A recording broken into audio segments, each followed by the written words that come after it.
आप देख रहे हैं दैनिक ब्लास्टर, वक्त की आवाज।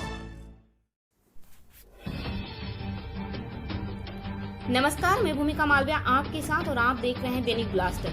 मांधाता विधानसभा क्षेत्र में चुनावी बिगुल बज गया है और अब यहां बागी भी एकजुट होकर चुनाव मैदान में उतर गए हैं। एकजुट हुई कांग्रेस के नेताओं से चर्चा कर रहे हैं हमारे editor in chief Devendra Jaiswal. देखते हैं मांधाता से बड़ी खबर। मांधाता उपचुनाव का बिगुल बज गया है और यहाँ पर चुनाव प्रचार भी शुरू हो गया है। हमारे साथ कांग्रेस के दो दिग्गज ऐसे हैं जिन्होंने मांधाता के चुनाव में न केवल अपनी दावेदारी जताई थी कांग्रेस से, बल्कि वो पहले भी कई बार कहीं न कहीं चुनाव में उतर चुके हैं और चुनाव का रूप भी देख चुके हैं। अवधेश सिसोदिया जी से मैं परिचय कराना चाहूँगा। इन्होंने यहाँ पर खंडवा में एक विधानसभा चुनाव लड़ा था और इस बार ये चुनाव जो लड़ा जा रहा है, उपचुनाव है, बड़ा चुनाव है, किस परिस्थितियों में और कैसा देखते हैं आप? नहीं, पहली चीज़ तो ये उपचुनाव की स्थिति निर्मित ही नहीं होना चाहिए थी। जो हमारा पिछली बार जिसको कांग्रेस ने टिकट दिया था वो कांग्रेस के लोगों को, यहाँ के मतदाताओं को धोखा देकर उनके वोटों को बेचकर वो खुद बिक गया। बिकने के बाद ये स्थिति निर्मित हुई है। आम जनता, यहाँ पर जितने भी क्षेत्र के मतदाता हैं उनको बहुत आक्रोश है इस बात को लेके कि हमारे वोट को उसने बेचा है, भारतीय जनता पार्टी ने खरीदा है। इसका जवाब इस चुनाव में आगामी 10 तारीख को मिल जाएगा सामने। ये जो अभी एक बात सामने आ रही है कि आप भी यहाँ पर कैंडिडेट के रूप में देखे जा रहे थे जी। उत्तम पाल सिंह को टिकट मिला है। दरबार यहाँ पर अगर किसी को भी उतारा जाता है तो हमेशा उनकी जीत होती है कि इस बार दरबार और पटेलों के बीच चुनाव है, किस तरह का चुनाव? नहीं, ये तो दरबार और पटेल का चुनाव नहीं है, ये भारतीय जनता पार्टी और कांग्रेस का चुनाव है। दोनों पार्टी लड़ रही हैं और सबसे बड़ा चुनाव यहाँ पर कांग्रेस पार्टी अपने हक और अधिकार के लिए लड़ रही है।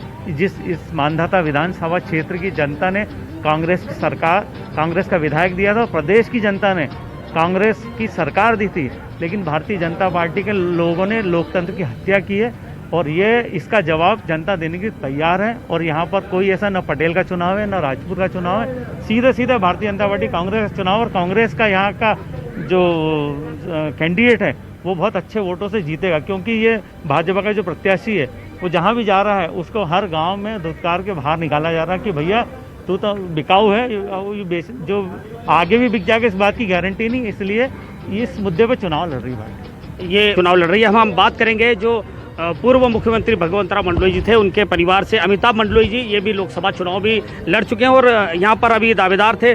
मंडलोई जी, किस तरह का आप भी चुनाव देख रहे हैं और क्या आप भी जनता के बीच लगातार यहाँ पर रहे हैं और अभी भी रह रहे हैं, किस तरह के हालात दिख रहे हैं? देखिए, एक जो सरकार 2018 में कांग्रेस की चुन के आई थी उसका कार्यकाल जो है वो एक स्वर्णिम कार्यकाल है।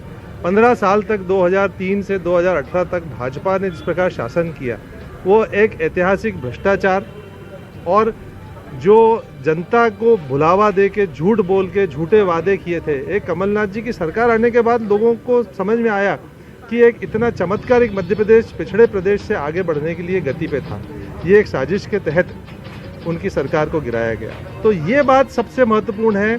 सिर्फ मांधाता नहीं, मध्य प्रदेश में एक कांग्रेस ने जो प्रगतिशील नीतियां थी, कमलनाथ जी का जो विजन था, जो देश में मध्य प्रदेश का स्थान ले जाने का उनका प्लान था, वो सारा अब वापस उनको पटिए पे लेने के लिए तैयारी है। और ये भी किसी प्रकार ये इनके प्रकरण विधायकों को खरीद के, सरकार गिरा के, कल राष्ट्रीय महासचिव जी का एक वक्तव्य आया है कि हम तो 2 महीने में ही गिरा देते थे। तो ये क्या लोकतंत्र है या हम किसी साउथ अमेरिकन कंट्रीज़ में हैं कि किसी भी जो चुनी हुई सरकार को गिरा दिया जाए, नया आ जाए, डिक्टेटरशिप है? क्या शोभा देता है इतने वरिष्ठ व्यक्ति को ऐसा बोलना? तो ये बातों पे विचार किया जाना चाहिए कि जो चुन के आई थी, अच्छा काम कर रही थी सरकार, उसको साजिश के तहत गिराया गया। और यही बात हम लोगों को बता रहे हैं कि अब ज़रूरी है कि कमलनाथ जी वापस मुख्यमंत्री बन के आएँ और प्रदेश में एक सुशासन हो और विकास हो। तो ये थे मांधाता के दो प्रमुख नेता जिन्होंने दावेदारी जताई थी, लेकिन अभी वे कांग्रेस के साथ एकजुट होकर उत्तम के लिए वोट मांग रहे हैं और यहाँ पर उत्तम कैंडिडेट ही प्रत्याशी है और उत्तम ही यहाँ पर विधायक बनना चाहिए, ये इनकी सोच है। देवेंद्र जायसवाल, दैनिक ब्लास्टर, मांधाता, खंडवा।